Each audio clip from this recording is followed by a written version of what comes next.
friends. So this video is going to be about dividing and rationalizing denominators. Rationalizing a denominator just means that you need to have a rational number, something that doesn't have a never repeating, never terminating decimal in the denominator.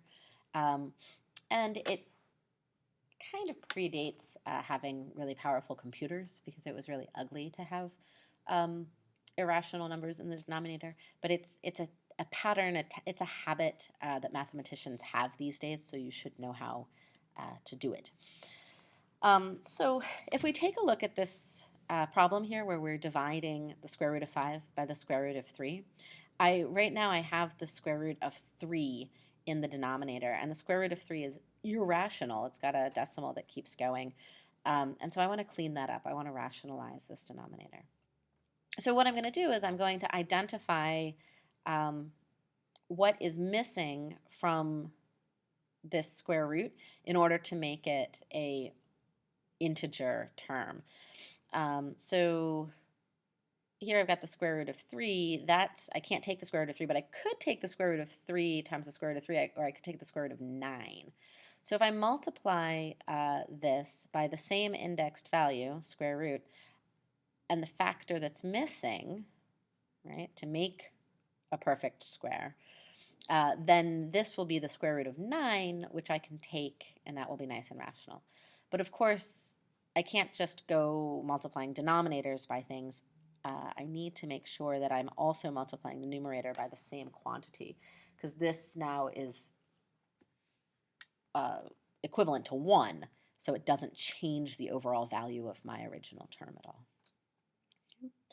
And so this method now will allow me to rationalize this denominator because I've got 4 times the square root of 9, or 4 times 3, which is 12 in the denominator.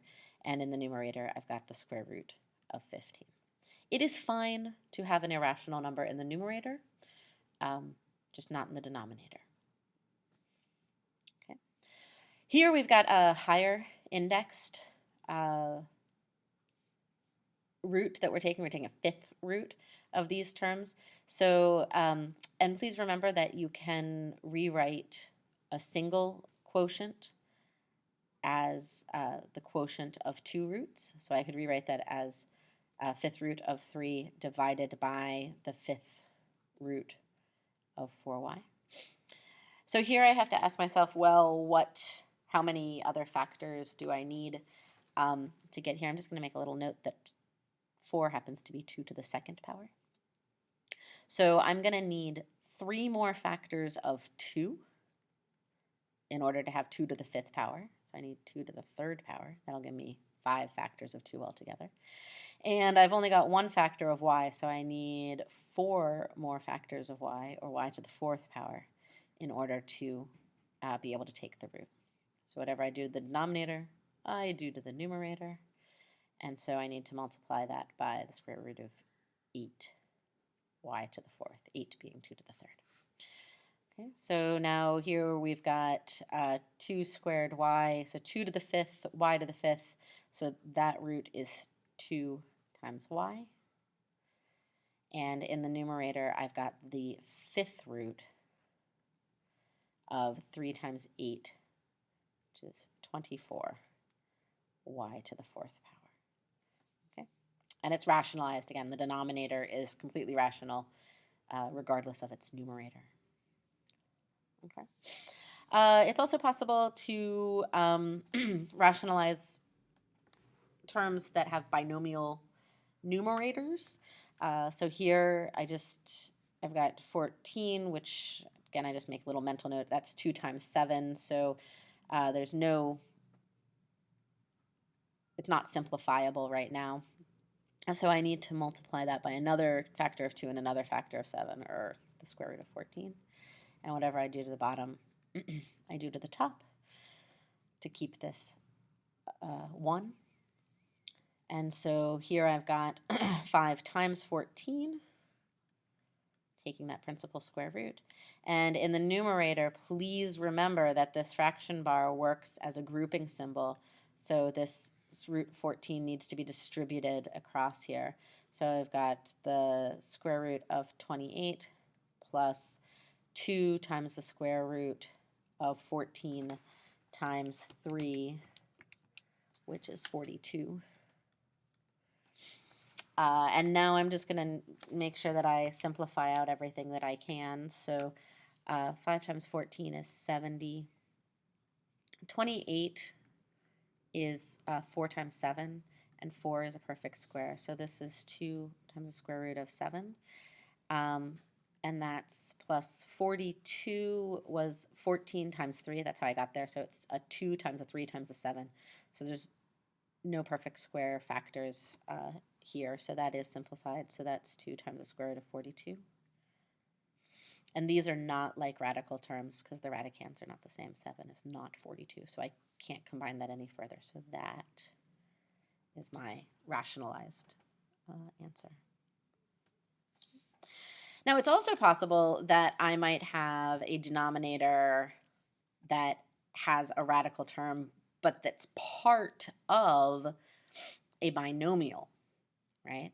And if that happens, I can't just multiply this by the square root of 3 because, well, if I multiplied this by the square root of 3, then I'd end up with 4 root 3 minus 3, right? Square root of 9 would be 3.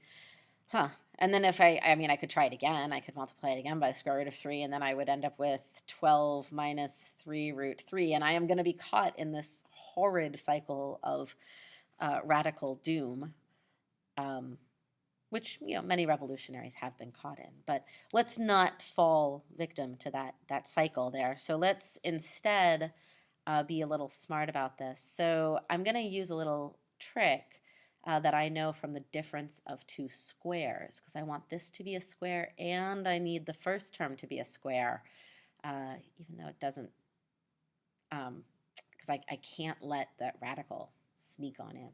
So in order to do that, I need to find a term that would give me the difference of two squares. And the difference of two squares is, of course, keeping the first terms the same, but changing the sign of the binomial.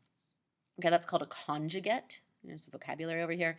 And here's an example of it, right? It just, first term and last term are the same, but the sign in between them changes. Okay, whatever I do to the bottom, I do to the top. So 4 plus root 3.